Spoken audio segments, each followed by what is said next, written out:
him say many opinion speaker Babin said the bill was passed and sent to President Akufo-Addo.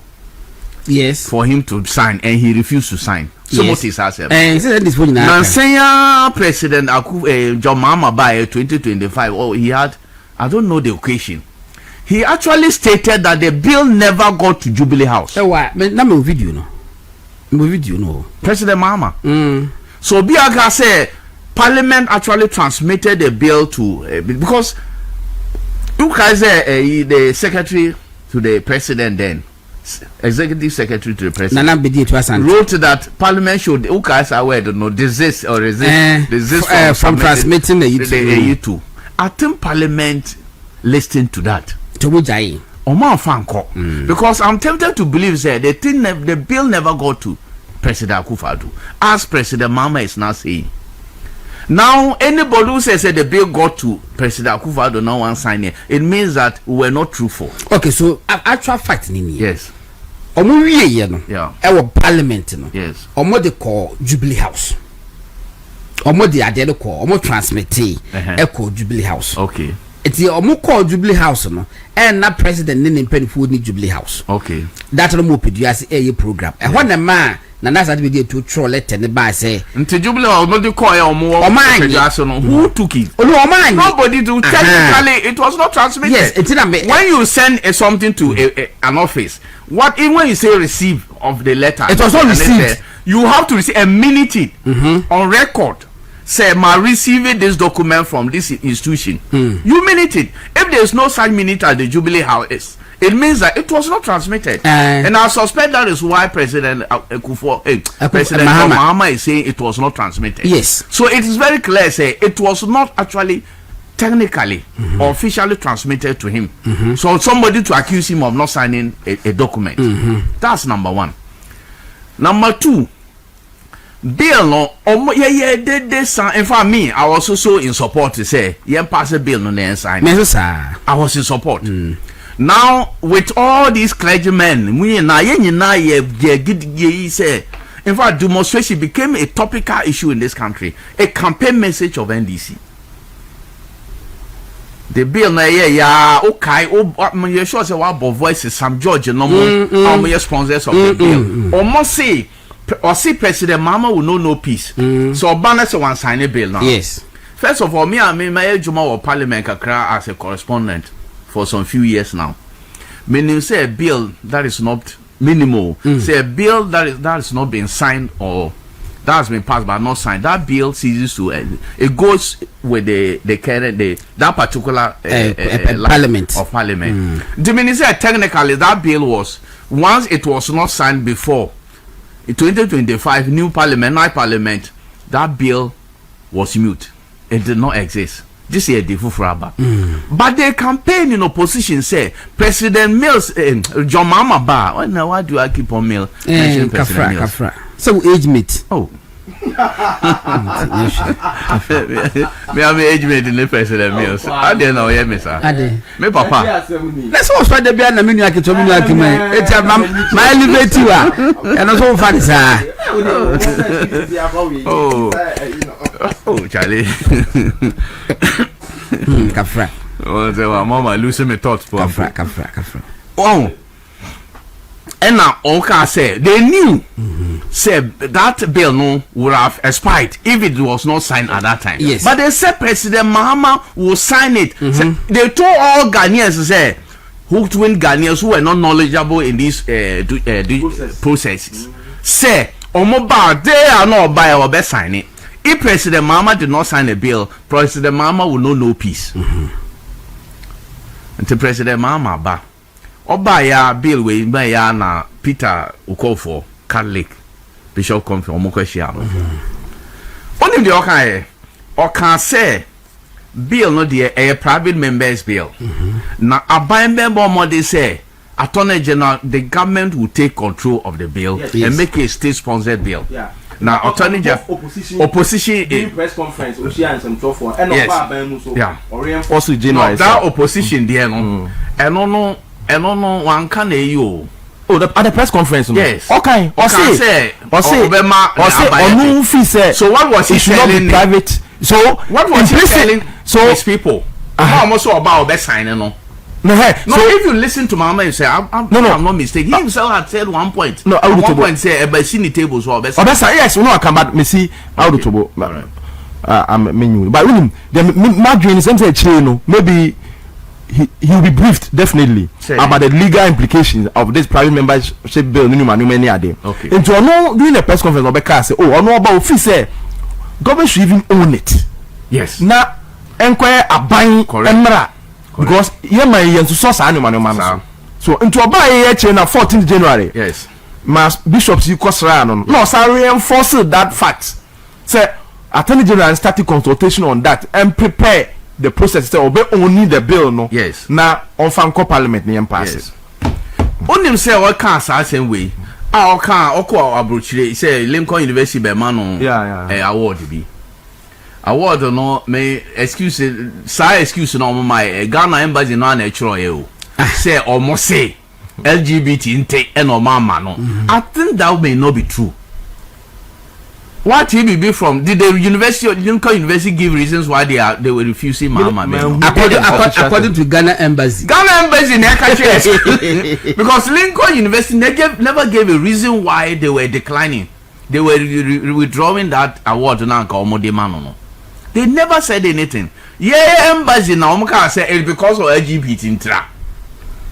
If it is because of LGBT, so it should strengthen President Mahama to actually make in a parliament to facilitate the passage of the bill for him to sign. Yeah. But by only the somebody who had initially said the state will take charge and make a space for that bill. What did he say? All through or by and said bill no is I think he met another group CSOs and I say also that bill is a private member's bill and it is not in his hands. Allow the democratic process. Now go for the DNA almost signing a by a court. It was a democratic process. No, it was a jungle process. Court and democratic process. No, it was a jungle process. Hey, this country well it was a jungle process. Yes. Democratic processes on Koso. Yes. That bill, he had moved away from the state to take over. Yes. To say private members, no. Omo bill to parliament omo the numbers so. Now the bill about other people when omo yi now the environmental program na omo say they have now brought it by and referred it to constitutional illegal. First time by about 8 months ago. They've referred it to them. Now, Bill Way, the mama about Bill Way cry a many opinion speaker. Speaker of Parliament. Yen activism, enthusiasm. Yes, I Bill Way. He makes sure say even make sure say Obia only say won't support the bill now. Roll call our Parliament. So wow, this is you don't believe in this in Pejaunsa. You don't believe in LGBT Pejaunsa. Sorry, Miss Antoine. Say I don't come Miss Auntie. Exactly. Say MPs Nukrapa no omo ye din. Most of them, including NDC MPs, no more support it. The process no say there were issues. Yes. Obekai Sosu, the famous comment about Sosu a member of parliament for Madina on a ticket of NDC. In fact, he made illegal issues. What be no say they needed to iron. No issue, but because of party Babin posture at the time. No yes. He had to even come out to deny say make a comment be about exactly bill Numpobio. So Peter and a bill we see bill way of Parliament. I have not seen Honorable Speaker Alban Bebe sitting on the seat commenting say this bill will be passed within time be a no she na anka or say no under his word. The first one, this bill must be passed and signed by the president. I've never heard him. Was it yes. Say a bill no. I don't know how long bill will be taking in Parliament. Almost putting pressure. They've been putting pressure on Parliament to pass for the president to sign. So mother no mumu. Clergy, my botes bebre. Papa way. Dr. Lawrence Tete. International evangelist. Oka said this nonsense must stop. Yes. He even attacked his fellow clergymen. Yes. say they were not serious in this matter. He virtually attacked them and that they were not serious. Although he was going to march to Jubilee House for the president to sign the bill. Or say we should not politicize the issue. Democratic process or no the same language. President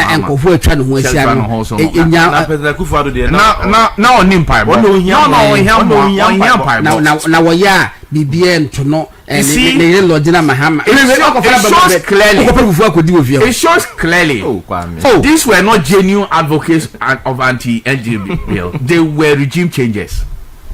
Oh yes, no matter what. These were people who were actually causing regime change, not advocates of anti-LGBT. Kwame also commented this more. It's on the most more details record. What twice? Mr. Methodist in a Catholic there. Met almost what twice? No, sorry. Why you stop kidding us? Why do you take us? When him Papa Deputy Chief Imam Ali Suna Wakumasi there na podi no court. Mr. Asemo Kafa e LGBT. So on NDC member. Papa no. Na bemo Kafa ye say omo nyina omo bompa ya majo mahama. So yen pampa bon tenechi. Na akufa do hian paibo. Say omo nyina, you know why they are not talking. Say this initial enuma. I said table manners. Who did you table manners? Share record of all these, some of these Reverend or now they were anti-LGBT or muye dede. Either or man kasanya appointment. Clergy men member Udi. Away Papa or born it is so or Lance Abang Sasi yet part of the committee. It was a say President Mama. Obani land sales of state was lifting no they set up a committee account onya post zwana ne ma enya make enya post na say onya church adodode contract the mama and the head of that church all free upper east Wingam oh yeah oh but no there mama one no a board chair prisons into anu no minye say or the see that say President Mahama ye ne candidate and also to abama na open answer. And yes, American. He had a stance on LGBT, didn't he? And so at that time you can classify that as maybe a obi or yan adam for ejuma or no as a person. And you now that share me that I should think for him. One no me back to Wasa. Lincoln University for every draw the award no. Steve Wingham. Any first clergyman now or Babon take us say and the President Mahama it deserve commendation. No. And what do you comment? Me say and Metobia ma. Sao me kabibia was our city. Me city fantastic delivery. And I agree with you. 102 million whatever. Yeah. Me promise so. O promise me. You call base. You call joint to her. Me trouble be. Mine. Now so base. Because let's say we base. I go to you. And your base are for market. And your submission perfect. Because President Mama anya bibia na o deserve that commendation. Commendation, you are commending for what? Because LGBT one action. I am even surprised to say United States will my issue that statement. Maybe I still insist to say because Lincoln University didn't give a reason why they made them be done in TSA. Yes, Omukon lobby. Now Omo lobby idea no. Nipo ma approval no. Na yes central body will need that mandate so be ma approval. It's a drew mo no ka se de bi ampene. Enti they want na on my mogwase wo mom ko lobby ye ne mogwase enti no be fafa LGBT amu critique bibi dia so se no ntina Lincoln force ye mfema. So if that were true say sanka President Mama o ye serious say he has reinforced the wing America na nka sanka bill we na nka majority that ne speaker ma be no catch a bill no mo nya ne 10 na men passing na we no mo I should. So what stop the AG from us on our promise here no okay caliber almost say promise now promise no it just shows on the so what would we give Ghanaians now do we need in election on the so so Peter okay me that's it on say Papa, we are American and also on the Nadamfo. And Nadamfo, he still had a stance on LGBT. Yes. But at that time, it doesn't matter that time. You can take him on. Say, only President Mama Tutu Muntu. We are the sofo. And now Nadamfo no. What's ever on that pain? Two campaign who can be ATI MPPR. It's understandable. Say, who can't be a politician. It is possible you can say that. Okay. But you disagree. I cannot say say. Oh my God! I cannot say. In fact, it even reinforces my point to say, because we're a political also John man, he was using LGBT for regime change. Am I not right? You are right. Because we no also support the president Mama. Ebia, you never know say even where you can't be remember who him. Matthias said to you, Matthias. Why are you his spokesperson? Peter, we were saying what him. Not trust him. If you may say, it also shows that it means that because we are not down for now your opposition, no, he was agitating through LGBT for regime change for President Mama to become president. Accountable. Is it also true say he's been appointed currently under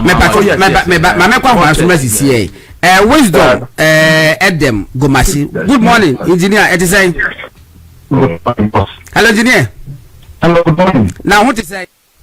The same for say who are live you're live on Movement Television Bichimu and for say kopo de yemfa prophet enka udi ho because higher na prophesy say the amount of that and so abba. It doesn't come to us a surprise or you are vindicated. Oh, I'm not surprised. I'm not surprised. We media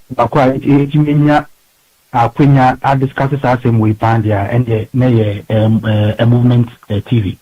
Now make sure with Tifuni now and pay each year the African Funi now so and pay. Now no kind of the last time I bad people not maybe hello.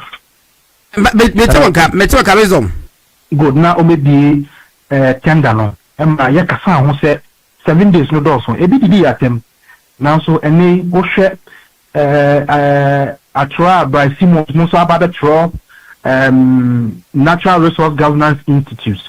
Lawyers beat to say Braco Powers and Ghana Kuku Dama. OPSC 7 days the program then na movement TV so na ye church mu say we are fanning na a good year a work sa potential no enye 7 days na ye de tuga na ekobansa na eche say aban na nkasa pese ofa so ye den ebokro no ana se owo bibia opese odimma obi na ye nyina ye ni bia contract ni ye den ekoye ntimi menya surprise 7 days means who ye no Nanka Ghana votes say okay, in Minerals Commission any aban penny for it take time. Adoso crate money adie. O share between 1st April, ekopem 7th April. Na your holidays mienu. So okay, your holidays mienu. Ai pa and weekends mienu. And the aban patch say within 3 days we think a value here over 50 billion. Kede we are Bloomberg for publishing Chinese way. Yes, see, health company by the brother of Ghana's president wins a bid to take over the Damang. What they are taking that will be here. Yem say baby I won online no episode disappointed I can see now what you to baby mama. Pastor this will be why. Okay. Hello. Say baby I want to line up so disappointed you won't to my the position we got create mama aha. Now let's see the kind be but why? Yeah, but is it better now? Far better. Okay. Bloomberg for say a publisher say a closely held company headed by the brother of Ghana's president wins a bid to take over the gold mine. The situation the all can you say President Mahama near bear my friend Bahim Mahama, the company EMP bid na be ye so be afa na yimana ubetimi ababeja ye de ama Ibrahim Mahama president in New Bema. Now Bloomberg say US. Ah okay. Yes. And he say na we are funding na omo kasa efa ekwanya Ghana ban afaso edi oman japadeɛ dia mani ya enye sɛ yɛ tan Ghana fu na sɛ fan omo fa so wosh urban procedures wosh African Development Bank procedures wosh extractive industry transparency initiative ba Ghana yɛ fɛ ni Clergy si mantiao ene oche wo Ghana wosh omo framework wo wiase ina saa dwuma bia 10 days edi aye no na wo senka endi kra na 120 days ka say anytime bia aban bi be fa na naso na kwa say aban bi a obe less than 30 days edi say dwuma no na e kro no na me Ghana e 10 days because holiday 2 days a weekend yan kan count ya kan count 14 days ya say e kasehye nti we asa fa na nyina okwan Minerals Commission ene Kofi Boa ene President Ma afaso ya Jacob ye tender ya evaluation in 10 days ye ma ELP ya ma 93% no en fa papa na kasa bebre eba appointed ebi kwa kasa sɛ Ibrahim Mahama nkwano nipa Ghana ni oyam ani ne no kware Ghana okay mining actor somewhere around representing 81 to 99 I just said Ghana that for small scale mining anameboa bit my okay mining no ya kuya Ghana mramba kwan sɛ Ghana fo bi ti sɛ chema wuntumi any Ghana for nyina so no except for say or your last two mining company no so in fact me then na so by the brain enti the person me dey 40 years say engineers and planners and you on kwani Ghana ni o mine wo Ghana ha ye ma Ghana for nti ase the formula there is a difference between a mining holder and a mine service, so a mine support service. Yes, I say, movement is a OCCI.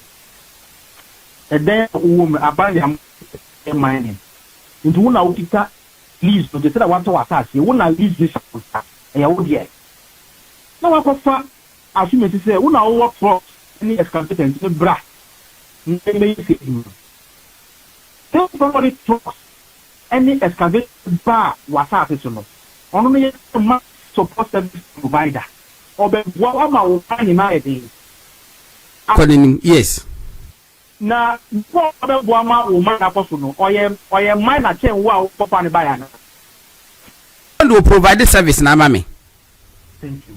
Thank you. Not more from 2 film good amount with the planet. If they are a mine company. Dia later and my name and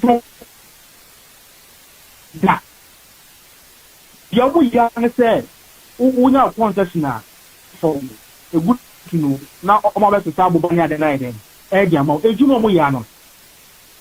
I don't want to say a Momapina yes, and by my young wine and then Minerals Commission cannot probably break it up. Last no mining concession. Bakupe atema wuntumi kikite ya tete na Ghana for break it up concession. And see mobile education no enye clear. Go for no omuna mines ni omutia. And I'm fa EMP se bra. Be say juma we e fa maye.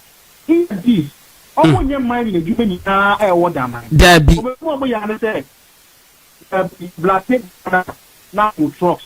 Now that is a benefit for. There are also 4 machines. Would be any Ghana half or machines. And also, Ghana. There were companies are a work for equipment, trucks, excavators.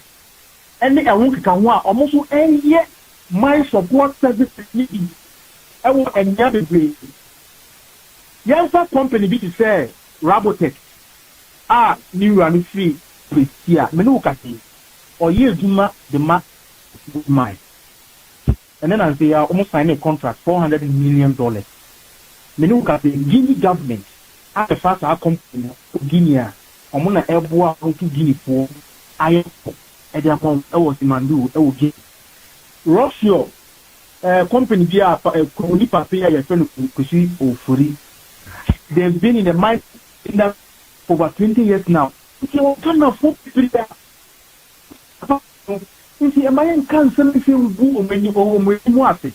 I buy up the find the shoe after I did good enough my EMP in one. And my own find the shoe and can see the image of those companies out. Okay, it's type of standard documents now in the bar about you. You see, open there, obey for Damang mine now. I was say, what me demonstrating experience in open pit gold mine operations with comparable geological complexity to Damang in the last 5 years. Engineers and planners, your company, you say, or your contract will go for. And what is idea is a cat and we say, so we are company, then the company has to open sell better than made man. And was sell bank and bank for 5 years. And why now we are contract in the other command? Oh, say a demuda data, a mudaho. And the only crafty 10 minutes. Lots of you of best first documents actually are finding loophole. That's in EMP or not other old two people amina in the sense that a future government can come and say I'm a fast papa. Now, yes, page 9 of the tender documents a yet local content. Yes, see, find there that one I say Ghana for young from Ghana for so again enough open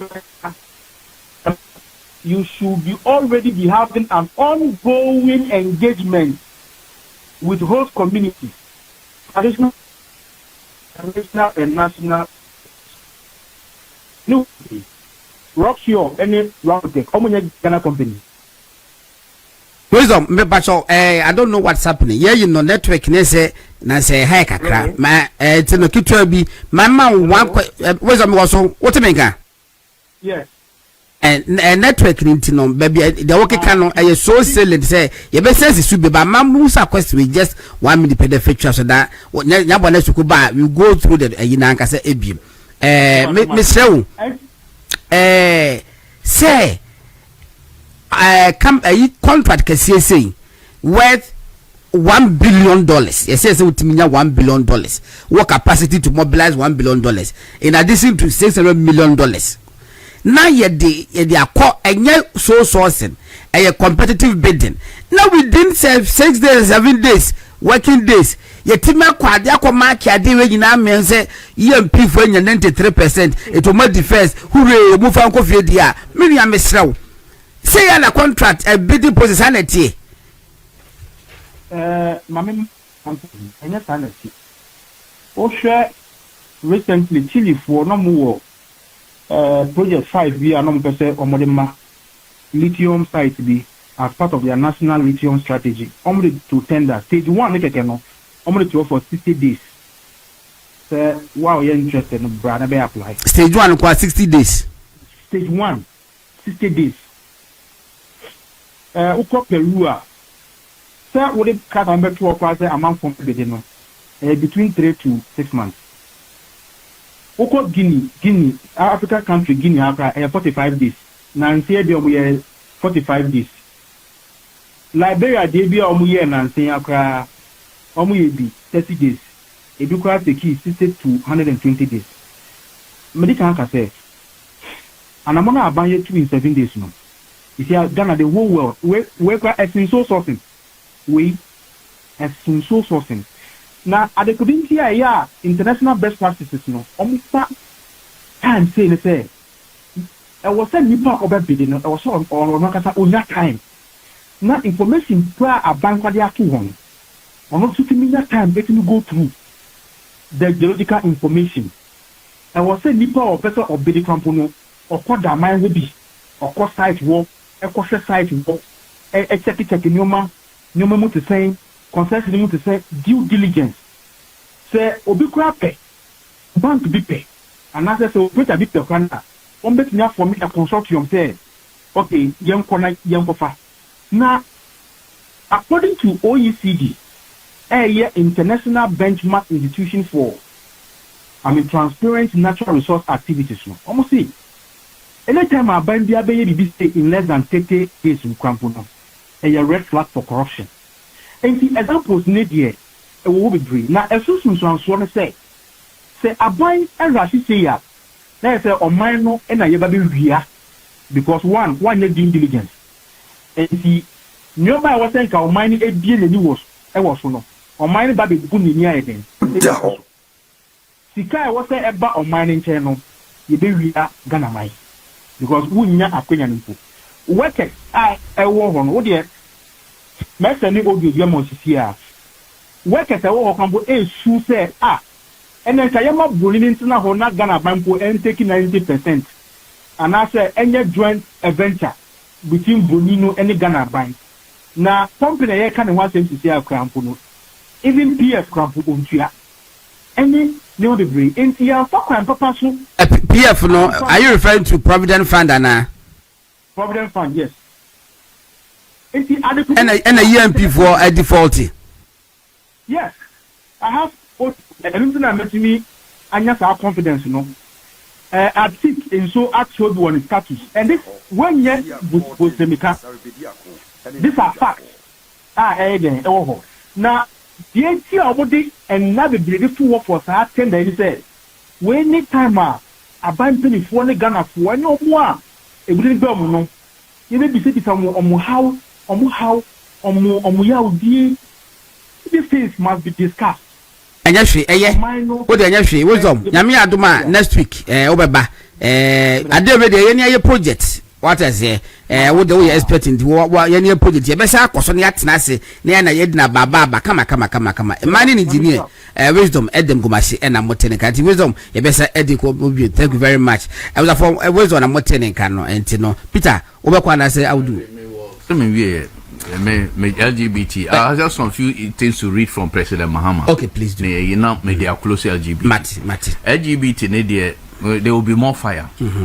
On this Aban say any parliament say eso mo pass a bill on our President Mama signing as a promise this country. Mami, I'm questioning Peter. Adiwe motive issue. Any ye can so for Wenga masemo. Yes. Sidna Peter putu no. Nipa be me say be say Peter kwa suspect. Say because that we NDC ni na focus ama papa. Mentiase. Obi catch say me show we. Na so the million no. In fact me come na ati was me show we. Na so there be double advocate. Asem no we. Baby how do catch me was say one day devil. Oh yeah, devil's advocate that one day or no be devil. And why devil? Obi say me show ni. Be a Peter also play devil's advocate. But you say one day be devil. Yeah, collect Say, this is why he said President Akufo Mahama sorry okay. Charlie o be at some time o boni this also my boy ni na anya no sa na ya ma say me na open na anya me say Akufo do say me for myself. He said the current legal impasse created by the Akufo-Addo administration on promotion of Proper Human Sexual Rights and Ghanaian Family Values Act, which was passed by Parliament, has set a dangerous precedent for our governance. The constitutional directives for action by the President are quite clear and need not have resulted in this stalemate. As I publicly stated, I am a proud member of the Assemblies of God Church, and by my faith does not permit same-sex marriages or relationships, nor does it endorse human-animal relationships, nor does it allow people to change their gender as they wish. This is a fundamental belief that I hold and is grounded on my faith. What can I say? Omunyana joyce no mo be no man standing ovation. Share currently or movie share the nansen ya okay. This was before election o. Share nansen ya the okay. Na yi. Or say regarding the LGBTQ+ issues, it remains a highly emotive and sensitive matter. Even in most advanced liberal democracies. I explained during my recent engagement with the World Affairs Council that it is not the most important issue we face as a nation. This is what you are going to tell them. It means you are even telling them that Ghana cry and fast our LGBT serious. And this is the implication. This is a message you're sending. I'll say we are still grappling with the provision of basic needs such as education, health care, jobs, food, clothing, and shelter. President Akufo-Addo time now said case issues when you na anyhow. We are not grappling with education. That time now so don't say first a community situation I so dire. In fact, that was the more reason why Akufo-Addo should concentrate on these basic issues and not LGBT. But I know almost say pass on your LGBT. Or say nonetheless. The private members bill introduced in parliament has sparked a complex and sensitive national conversation. Our position is guided by our constitution, respect for human rights and dignity of all persons. Dignity of all persons. Have you seen the message? This is a message of more promote LGBT. Dignity. You listen carefully. Our position is guided by our constitution, respect for human rights and dignity of all persons. Yes. And the need to preserve social cohesion. While there are strong and differing views within our society, we believe these issues should be addressed through democratic processes. Now, and the jungle. Our core values, dialogue, and the rule of law. I am also mindful of reactions from I know the university. But key words human dignity, respect for human rights. This kind of man. Anti-LGBT for pro-LGBT for professors. Human rights. Human rights. Human rights. Say human dignity. It's not the same as support the social cohesion. Social cohesion. These are the this is the language use. This is a narrative. LGBT pro-LGBT for use the same narrative. Ghana for if you want to be Hutu, if you want to say idea no na a year 419 there NDM kom, but if you want to insist say the NDC party any Clergy now have signed social contract with the Ghanaian people and the agitations must continue for the parliament to pass the bill. Now let's state it clear. When you say a bill, we say parliament pass here, President Mama cannot sign. David. The only problem I want to say how fast parliament will pass this bill. But that should not be a problem. That should not be a problem, especially. Especially, not just, especially the speaker who spearheaded the first one is still the speaker. Yes. Who was say, oh no, he will not tolerate LGBT in Ghana. I think that he is a speaker. Private members bill, he allows it. Speaker is actually in charge of private members. Another reason why say document here we yes 2024 yes President Mahama say a fit for purpose. Yes. And so in fact it will not take more than and now more transfer refer back to it can be done in a day because issues now people were hard with the provisions now people were they would just look at those provisions amend look at them take them out and then within some why amend because that time was no it's not even an amendment you delay them we call it you go through the no say almost say issues that when we say issues no most na Akufo-Addo sign say there's some happening said there were issues so let's grant them Akufo-Addo signing and this debate please it is not between Akufo-Addo MPP and John Mahama and it is not. It is actually between NDC and the Ghanaian people. Social contract. Akufo-Addo say 3. Ghana. NDC versus NDC. Because look, Akufo-Addo there so most one signing. And it's Ghana for 2 years. And I'm also my commitment with social contract. One signing with Ghanaians say Mumbai pass and President John Mahama sign. So nobody should keep on referring to President Akufo-Addo. It is the debate now. It's not between MPP and NDC. It's about NDC commitment to this cause. Omu promise on my no. That's what Ghanaians should be asking them to fulfill their promise and not go back to Akufo-Addo. Akufo-Addo they say or no. Moreover, we didn't vote for yesterday. No, we voted for current. In fact, 2024, we voted for tomorrow. For tomorrow. And today is today. Today for what you take care of. The tomorrow is today. Yeah. EMP. Yes, but even though homosexual and lesbians and more just 2 points, but I'm very important. So because I would cancel discuss as a friend. Already know Ghana in Itia. And of course, me say Ibenya president Bia about to stop science in way so Ghana. Yes. Because traditionally, culturally, so it be Bia Etia sa your man. To be sure, your president na Obia Akasetia, including President Akufo-Addo ya asofo ne NDC mpanifo demonizing no. He spoke against it. What he say? NDC benefited from this. It was a major campaign issue. Yes. And only say Ghanaian, only say I said no. Yeah. Only the campaign. Yeah. Now, my small point. Now, the bill no. It was not as if say MPP na omun person mo be sign and I say everything was rosy.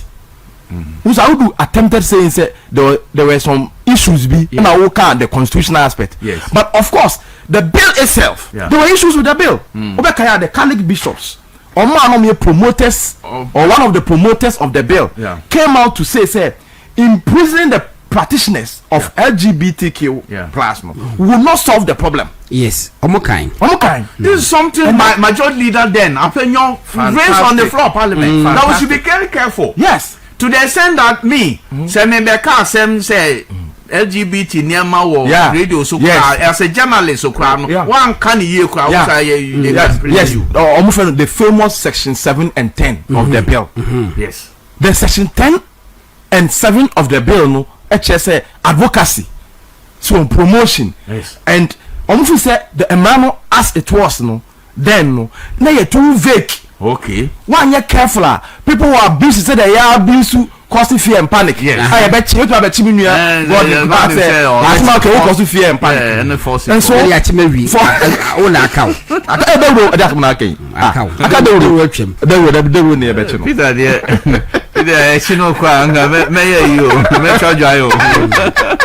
I no kati no oh sorry oh you bet you I mean madam you go to organize so the section 7 and section 10 of the bill now about advocacy ne promotion ne spy say you why ye ekoba say ebi obi she God in office wo no omu ye bi ne be che wo ma you why ye me spy na ya hwa ma me kana say ya allow your premise to me use no you say better. Meanwhile you may not have known the self na sabi one the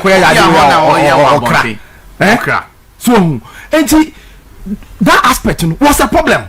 Say let's be careful. Now correct it. Looked at these provisions and said look yes let's remove them, let's correct them. And the Catholic bishop they almost imprisonment. Yes. Already promoters by my say homo any HIV rates was so among them. Yes. And it's now do two prisoner. What have you done? If I saw I mean say joke dia almost gays be and 4 and almost say cells. Yes.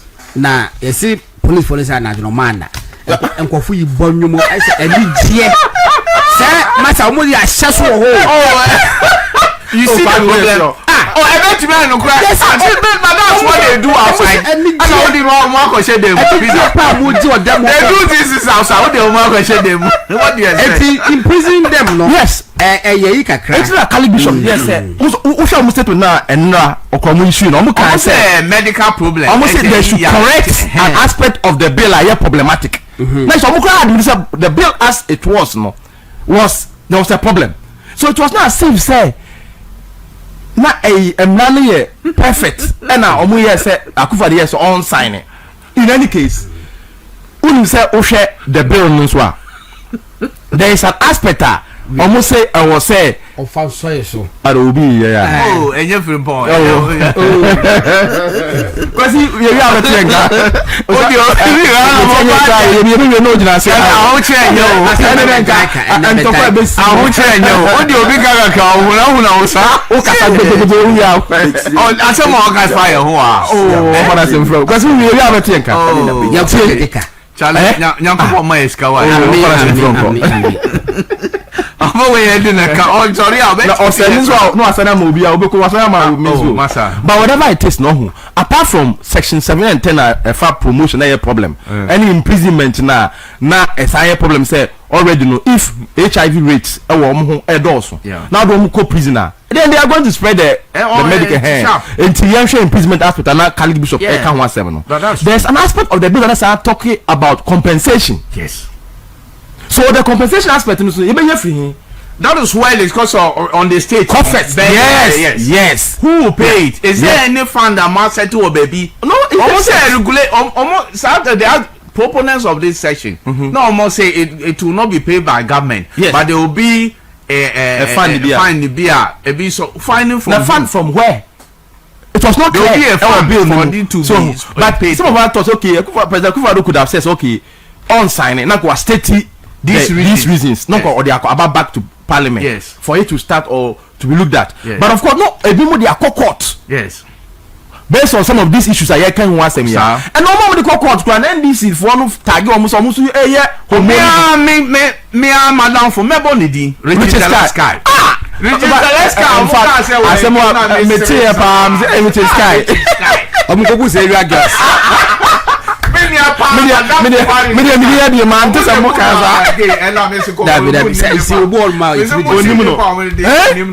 sky ko ya atade bi no colors no share no say Richard Sky. Yes. And then my who's a beach say, oh, yeah, fellas, money at the other. I'm a young to more. I want to cyber crime for cyber security for us at fresh some MPP guys. Sir, if you want to do Peter Bacho, EMP.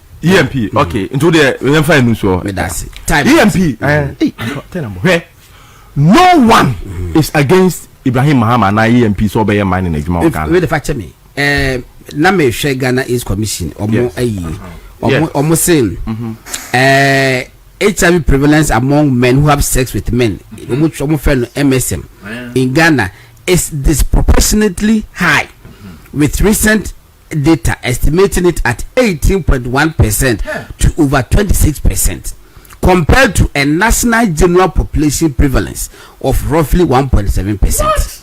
The group faces a significant higher burden with infection rates among gay and bisexual men being over 10 times higher than the national average. 10 times higher than the national average. In fact, first in the data which I say 224 and now muta a year but say gay men and member than it's a party massa 224 is safer than gay men. According to Ghana is commission data. You see, you own sank of way now would work or two prisoner. No Kosha and Catholic Bishop to Imrana is about 6 months to 3, 4, 5 years or so. Into 1 year, no be or HIV, no shape prison or twice. Can you imagine what will happen? Oh, eventually be. Oh, so there were aspects of the bill and problem. Now, final, a question from Pong. Republic editor on gay insensitive. In fact, and also it is over simplistic to suggest that an entire nation is against LGBTQ+ people. Societies are diverse with a wide range of beliefs, experiences, voices. Reducing everyone to a single viewpoint ignores the complexity and shuts down the meaningful conversation. Ghana because even the CDD report there are about 7% and now 6.7% of people are believe in LGBTQ. They were indifferent. Okay, so no question also indifferent. I agree with the question report. However, he got us wrong completely. Yes. What I say? Yes. Majority carries the. There's nothing called absolute. Yes. As I did be no one Ghana, but to swap baby 100%. Edia, na President Mahama. So you're the president. Yes. What when I say? Well, you see, that's the decision of Ghana. Yes, this is the response for you. And we made reference to CDD for document. Yeah, 93%. Yeah. Ghana for do na. And Ghana for no interest. It may be possible. Say young found say 7% no crowd moye gay for. But say and they are different. Who are indifferent? So no specific point. Also indifferent. But it's always not the case. Say the voices of the minority. Member. Hey, you can say you now. The because he can never. Specific point. He will never be gay. What's the banana inside one and you could I mean, forces the cow. It would be a ground. Who be selling out but the best of the catchers will say, and yet the best case say the voices of the so-called minority no, and a bit better the conversation. To be a young questions in Quasia. I genuinely sometimes it is not always the case. Minority view sometimes so very reasonable. That's your response. Now EMP and Damang mining. Next time I'm writing her. Obeka so any business or kwako yin your mabre. When my brain, say Saturday na come market. It's no na ni abre. 36 pace. Wa border. Only o chida no bohu ade ode be. Papa no okuba so asare was mo sese no do. Say ya wudu na ye. MP. Me say nobody is against Ghanani so be adwuma. In fact, Ibrahim Mahama, awudu kwa beka ya betena akra ka say or nyoma oye ne boa oboa nkofo bi ntino say adwuma bi kura ampa mzo ne azuma fo ni nya ntokwa no we were supporting him. Yes, me I supported him. Oye Ghanani I call me region. Yes, yeah, he's a Ghanaian. Nto oye Ghana adwuma obi ari ni amfum so bia. In fact, so read the history of Joburg and South Africa any oboase omzo omo compare in terms of development ne nkwanimu ne ade a. It is mainly because of ownership. It's not Boas intimate developer here. We hear Joburg. The ownership is with the people. Yeah. Local ownership. Yes. But over Oboasia, the ownership is not. Until say by Ghana actually President Kufa Dubai. Ebe gu yekwa na we kai otu for na President Mahama person turn one cedi mpo. What do you say? So turn man on to na President Kufa Dubai or be revival Oboase mine. So until ownership there se Ghana ni enya ownership of mine and say djuma ni aya e ade papa o say na ebo na ebo mpa ye ma no ebio nobody has said say ebia only capacity to mine well, because in any case why data bank ya do pay argument ya no only capacity to do bond so NDC demonize him. Yes, so say ko ma in the almost like we have yes Brand Champo the capacity to run hotels. Yes, papa bi at the last time cook mas me ko da ne facility bi e wo kuma say edum ho. Okay. What's this ho? What do you say? Catering restaurant. Yes. Who's onu kwa who's auto free NDC NDC ni ko to hotel there ene enye bone but some people ni yes okoto bi there money just okoto free NDC ni ho. President Kofo ba. Can you imagine? President Kofo ba boy eso okoto edan okoto hotel. And President Kofo ba no president no President Kofo ba eso to hotel free enye Ghana Lebanese property. Yes, Lebanese be property na NDC for so gina e de ahoma so ye fini say chinchina and ye state capture was it Pratt one shot. Do you remember? Yes. They demonize. Can you imagine say Anchor President MPP no wa bem and a deputy chief of staff ne company ekonya renovation and finishing contract 11 million Ghana cedis. 11 million. Abroso. Can you imagine? Anka Omawe Kabutu 11 million dan pa BFL. 11 million contract and yes o consider renovation ni finishing. Keke 11 million deputy chief of staff ni company. And then so deputy chief of staff is stand over here. $1 million. And no the birthday. Yes. A guy $1 million. Yes, $1 million. Yeah. Hey. Sir, stand over here no. President and as a former president at the time John Dramani Mahama tama eka deals ne started say ehun nsem ebuban no okotrol bibi ena ono standobe ne eko share on 23rd September 2019 when uko on Facebook now President Mahama na President Mahama tie I'm quoting him. Okay. President Mahama I say just like many other deals too, that had party cronies directly participating.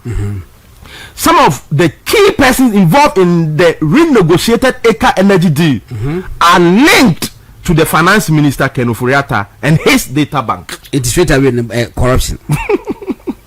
He was talking about straight away corruption. He is calling on faith-based organizations as the conscience of the nation to speak out against the negative happenings like this in the country. Wow. Internet. Na otong abanja padie ama unuya under mysterious circumstance. In America, nobody is against the MPs obeye juma. Nobody has questioned his capacity, but the ways and means omo fa so e de adwuma ne ma EMP no emu ye rem hwe Thomas so sensem ni argument ne bae no Sami Jemfi e control open AEB against or supporting the sole sourcing till the okafa competitive tendering no. Okay. Or say resorting to in paragraph 3 resorting to national competitive tendering process for the award of this critical roads project would have taken another couple of months abosumi bebre yes abosumi bebre a renovation dan very say mines yeah we have $1 billion $1 billion plus $600 million yes you know your process within 5 days yes yet award na ayo yet me award is the you see Abeka say we could procure toilet roll. Yes. Now we are competitive bidding and now workers will so source go back. It take how many days as an approval? Yes. Now a bank gold mine 1 billion. Yes. Investment plus 600 million. Yes. 5 working days. Yeah. Cover market grab market. Yeah. So it's the process. And emuya rem. Say we say the months near competitive tendering. Sana in the past what questioning people somebody juma. Would the ultimately 5-7 days 8 me year competitive tendering. Yes. But me I don't even believe there was a competitive tendering. Na 17th because so share family tree no. So okay Mr. Tando. Yes. Minerals Commission. Relationship with Ibrahim Anon ni Juma. One deputy CEO. Just on acting CEO Minerals Commission. Oh, he was first not a deputy say yes on CEO. Yes. Hi, this country. Share on Reuters. Ekasa on March 7th. We are questioning the process. Not necessarily say obey so I gonna need. March 17th 2026.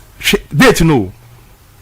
On Reuters Kasai about Damang and Semia.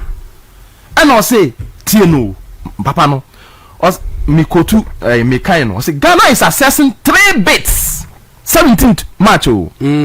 Ghana is assessing 3 bits from local investors to take over Goldfields Damang gold mine, which requires at least up to $1 billion of investment to revive it. Now near ya who send me na papa make say na azikta no kasa ti o say on the or say mining contractors engineers and planners EMP BCM International and consortium Vortex Resources have applied to own the mine, Tando said, and the regulator is assessing the bidder was assessing which bidder will meet 8 challenges. Yes. Now Reuters will normally the 3 companies no EMP, Vortex and BCM Kasai or say they confirmed their bids, but declined to comment further. Yes. There is 17th March. Oh. Yes. Papa Niwe no, Mr. Tando, I say a decision is expected soon as possible. Adding that reviving the mine will require $600 million to $1 billion. Yes. And as at March 17th, no, there were omanya 3 bits, voters, BCM, and EMP. To omo assess voters na no consortium. Yes. And China who asembai obekaya omo say o omo ye newspaper public am kasa wudu kra mam na wudu kra ko ntokwa say EMP MPP the adjumanama EMP at the time story be the match na me kaya na me besa say Jumana said the man, that was why I was asking for clarity last time. Yes, about the letter now the then Minister for Lands and Natural Resources that letter of a year. Yes. The letter be letter of no objection. Letter of no objection. You see, yeah. So I was asking about letter of no objection. No. The story number. Okay. Metias here. Metias here. Enti Gideon Bacho, you know, so I read everything that also. 17th March no. And I say omanya 3 bits. I omo assess to take 1. And I'm quite story so. It is MPP crowd the man EMP. And omo social media if we so MPP hypocrite say blah blah blah. Tebe na ana Ministry of Lands and Natural Resources issue statement on 24th March 2026. Write a story. Yes. It's write a story now Peter Reedy in Ghana waste local base for 1 billion revival of Goldfields Damang mine. Yes. March 17th 2026. But really konye shade the kwaka Clergy and and was a Ghana is assessing 3 base for local investors to take over gold and the Peter Reedy no and the Yatoson. Why? And this is 17th March. 17th and on Mukasa so when you 3 or shame, which is why you go now I started that. Oh, nice. I'm for the base. Was it 3? What has 3 companies in the didn't come? Yes. I'm almost say I'm not confused somebody ako. And on by bogus story now and once and by now 24th March. Any 24th March. Before this issue 24th March tender will now Minister I issue statement. Yes. Now Minister said no cry and no crowd cancel the so-called MPP the Damang. Yes. 24th March 2026. Government moves to safeguard jobs and sustain operations at Damang mine lease nears expire. Yes. Till first paragraph. The Ministry of Lands and Natural Resources informs the public the Damang mining lease held by Bosso Goldfields Limited, a subsidiary of Goldfields Limited, expires on 18th April 2026 after a 1-year extension. Yes. It is a MPP de my EMP. One year extension. Okay. So that was a lie. Yes. Maybe trouble. Oh, me a class prefect. Oh, yeah, me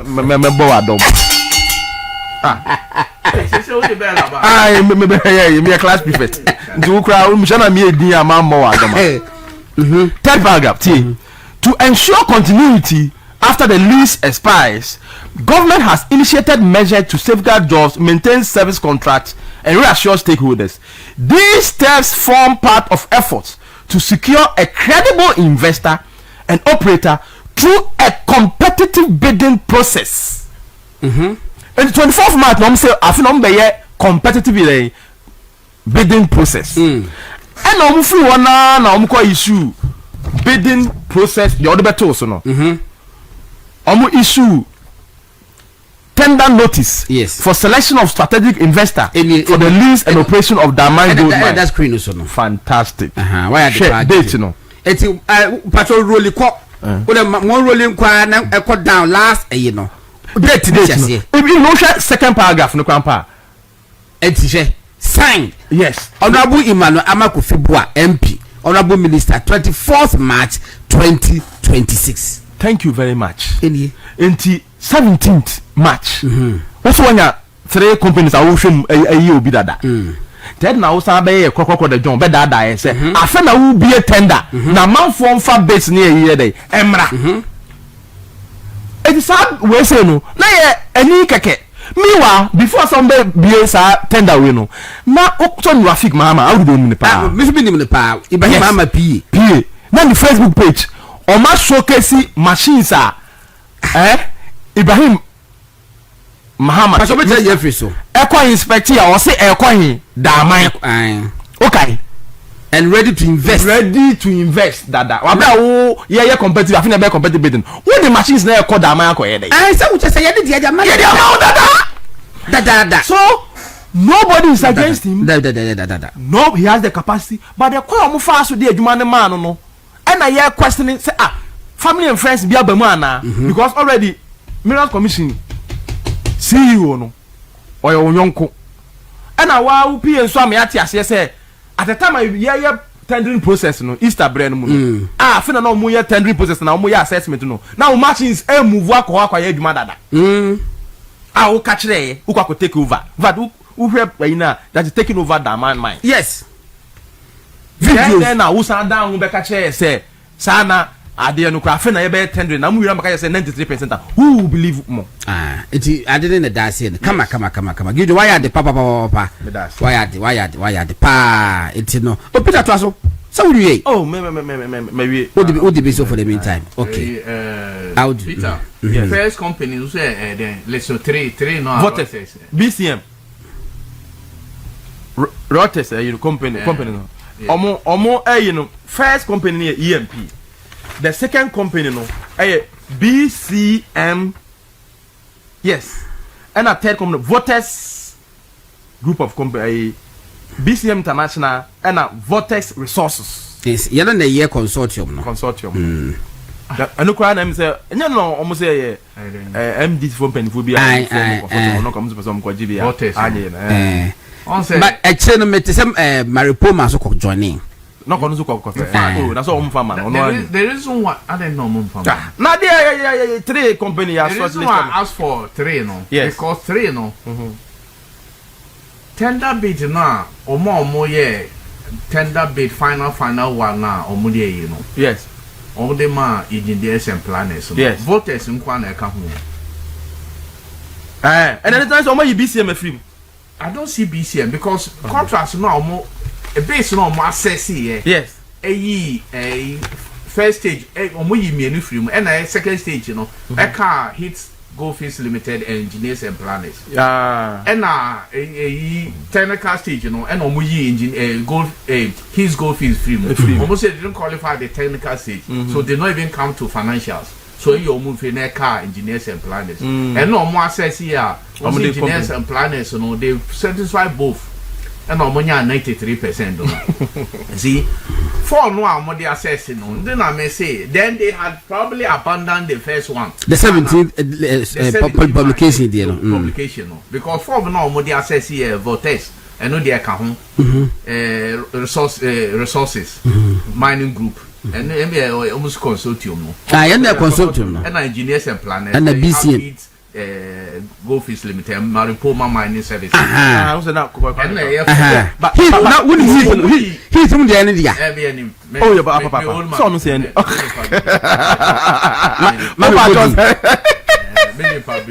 so no you disqualified you disqualified no no about the o dey mate ba woni mate before say on be 24th you know na wadam for Rafik yes Mahama na ni Facebook we showcasing machines call site that so seeing her for him years. So you cannot say they abandoned that because on what basis I don't know who some of the machines no so are you selling now say what you are telling implies say that decision was taken long before this fall so-called competitive charade bidding process now competitive na anything I don't know and they taking 5 days this can't be restrictive tendering but Minister na issue statement say or competitive bidding and I'll publish it on the website anyway, 24th no that's not even my issue okay it's Rafik there no me the good my send the Ibrahim say so better ho adwuma so ye obi tie on can share say me chia no Rafik Mahama you we are my friend no I've not seen him for years seen him for more than 10 years unu aketo anso so oh you we are my friend On him in ye. Yeah, Rafik Mahama, only. My ready idea or kind. Say, Gideon ready and fatoso. Was say EMP plans, Muntia EMP plans 1.2 billion investment. Oh, you don't. Me be and the my member half what? Way too much. Way too much. Why are they? Was say EMP plans 1.2 billion investment in Damang and Takwa mines. Dispatches 30 heavy duty equipment to site.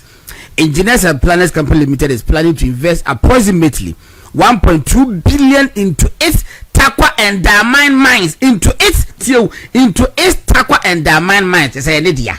What take away? So how do you cannot say it's a 24th? You know, as part of abandoned. They never abandoned. They use the 17th one. There been the 17th one. This one even precedes the 17th one. Mami, okay. Was say as part of it. Yes. As part of its efforts to strengthen operations and expand capacity, the indigenous mining firm has dispatched 30 semi-knockdown Caterpillar Lototoaso. EMP's investment is heavy-duty mining equipment dates back to 2002. No, blah blah blah blah blah blah. Was say into its Takwa and Damang mines. Yes. Ray predate 17th. You know. And no, or not doing this. Yeah, man, that. I'm what the machines and I'm a signboard. So you know, my machines in there. Easter no almost show you. On Facebook page. Easter. I can look. Oh please. And Easter. I call inspector. You know. No more the quarter that. I will bet you free so. No more the quarter that. I would so bet to us. Don't worry. To us there are few issues we need to put out there so that listeners will not think that yeah against. First of all, Obia New say, you know, EMP has been contracted in the Damang mine for gold fields. Or more Caterpillar equipment in Ibibiano, EMP in supply. So Obia New sir. Yes. They've been working with gold fields for a long time. There was no tender. I was looking at the tender notice. It was wrong. It did not even indicate the method of procurement. And I was saying, there was no tender. I can tell you, a tender notice will have indicated in the first instance one expression of interest. After the after the EOI shortlisted firms will proceed to the next phase, submission of proposals. The minimum time frame will be 6 months for such a transaction. No, but this one there, it can be shortened quicker than fast. No, if you that is it. That's why some of us have argued that these so-called road contracts almost say. Yes, cannot be done within a month. This shows. Yes, the machines started going there in January. In January. Yes, this can be done. The last one or what was the last? Easter no so almost show be. Let's say for more full complement of you have spoken about the tender process. Yes, you spoken about all that, and I was established to say. He started working with the mines. I got 2 minutes many years ago. Hey. He also showed interest to take over the mine some years back. Yes. And yes. These are facts. Yes. But you see, people are saying that is not the only mining company in Ghana. So if you are doing it, and let the process be very clear to everybody, transparent and all that, so that all we need it will be on the merit of process, But when you do it in this manner, people are beginning to question the bid process and the tender process. It asks questions. Yes. That brings me to the point to say, Ghana sometimes I think we need to have a certain mindset about Ghanaian businesses. Peter. Yes. Under President Akufo-Addo, nobody is faulting Ibrahim Mahama for doing his business. He has done business over the years. In fact, he started his business before his brother became a president. Fact, right? Yes. But the reason why Ibrahim Mahama may suffer because of his biological brother. Yes. Because he has said certain things against former president, against sitting presidents. when he himself had been president before, and had actually given properties to, giving a state mine to his brother before. Yes.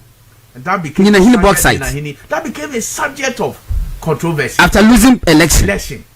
Now, what he says there entails that President Akufo, when he said that he's not corrupt, also President Akufo-Addo can say that because his cousins, his brothers, he mentioned Gabi Ochidako, he mentioned Bumpty, he mentioned Keoforiata, that they can still they will steal for him because he's a president. His brothers no more business, private business, can steal for him. Meanwhile, these people had not acquired any state property.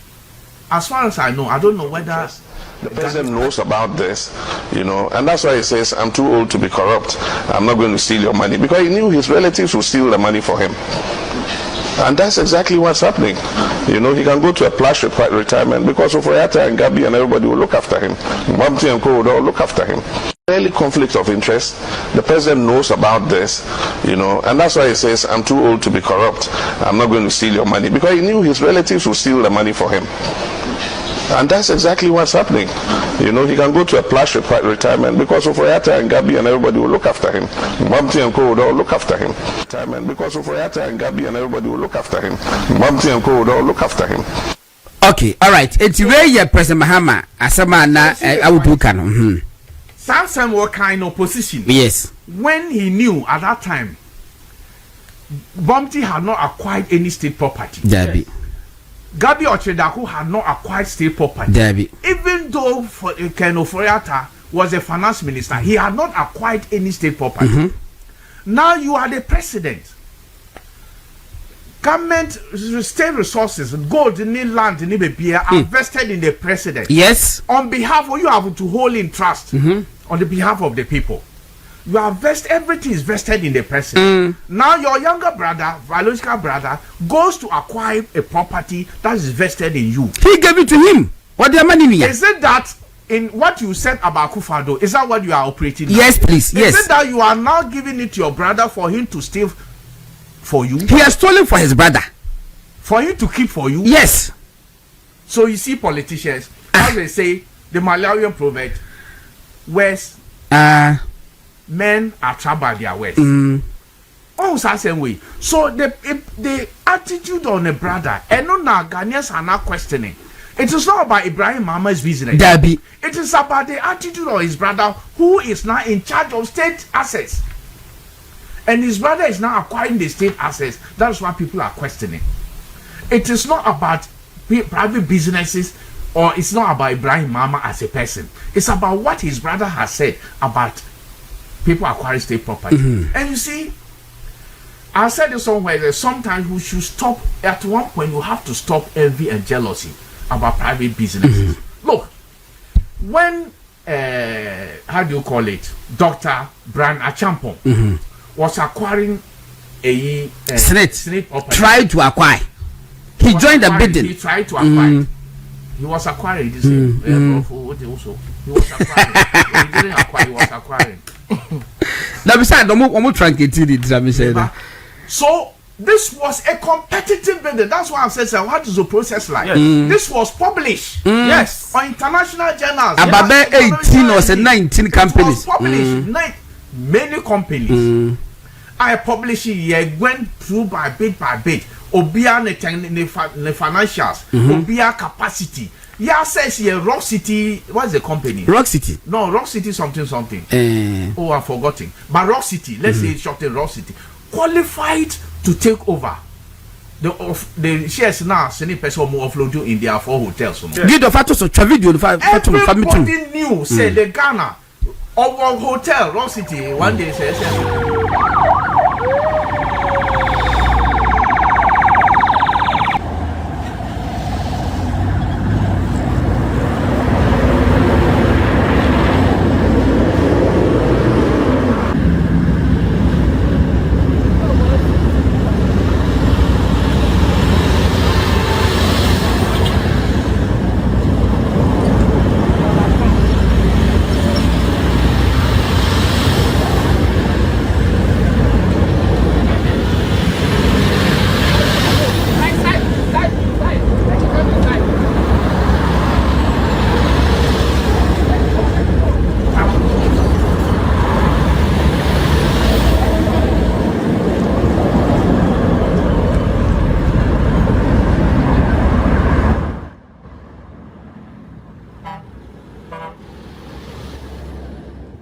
building construction. Which means what any dia mine say yes, any dia that so cause we invest in his own company are fine, but to invest in the mind there just say what person just say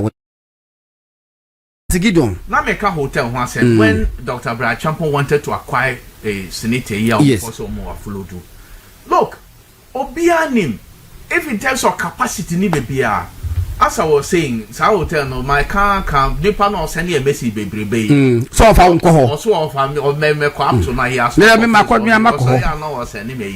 That's the biggest hotel in Africa, if not in Africa, at least in West Africa. Almost in Africa. And he has shown capacity that he has hotels. Hotel management or expertise. Better run. But you people, you all three years before na Edomo hu Jimmy say dey radio Montiasi. Peter. So yeah, papa. So where are the voices? Peter, you are down for.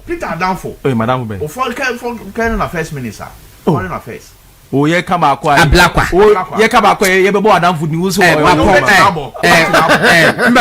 tell Awudu that the procurement law has timelines for each procurement method. Yes. And to know one say it's not rigid. No, they experts. That be what say it has timelines for each procurement method. And to know to me and so it means a competitive restricted tendering AEC and a source sourcing as you say. If you are what the timelines. The record they quick to do. Hey, as a man out the way. But then Yapon. Oh, mommy, and then man, I call that mine. Mommy, about this is an important matter. I mean, it's an important matter. But in case, very important. Now, Amy Yapa said the team was not fought well against the organized. The team was not fought because Brian Nakano. Brian Nakano, because he had no listen to abandon that project. But you see, organized, a handful. Say. Hotels were part of state Ganfor land, so they should rise up, and there were demonstrations in Accra. Do you know that demonstration? And they demonstrated a state capture, and that became a topic, and that was part of the reasons why MPP suffered in Greater Accra, the election. And today, somebody who was doing his private business, he was not the Brachampo has not been the brother of Akufo-Addo president. He was in his company in competitive bidding, and he wanted to get it. Because of that, he himself his company had to withdraw from the process. And yet today, this is what we are seeing. You see, sometimes the silence of the people, the majority, will tell you a story. I say don't play Chaskele with pension funds.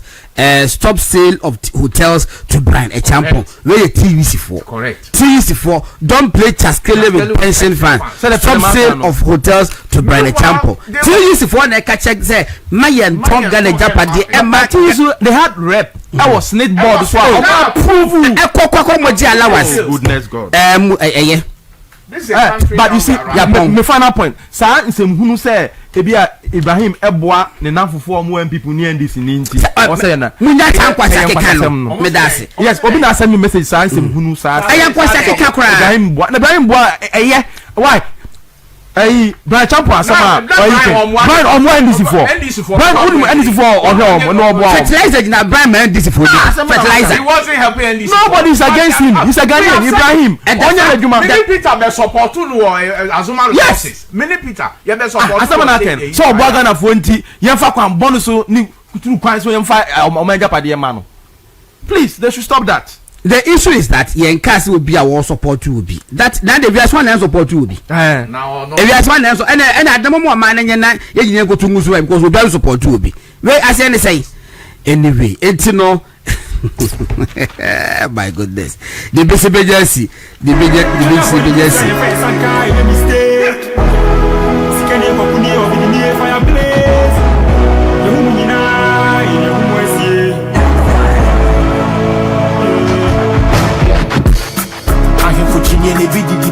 of course I fortunate a bit the BH na Messiah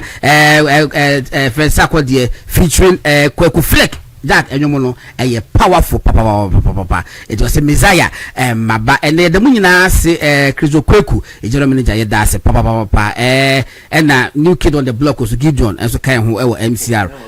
In fact for me and this is supposed to be is made in and man can cry I'm so impressed. Who said be kai na what kind of them and honestly money be about and they give up a point say I say ho na ye hwese the BC iron tie da mase pa esa na made ne ye kama me say o be ka say jama bia na gu ka mu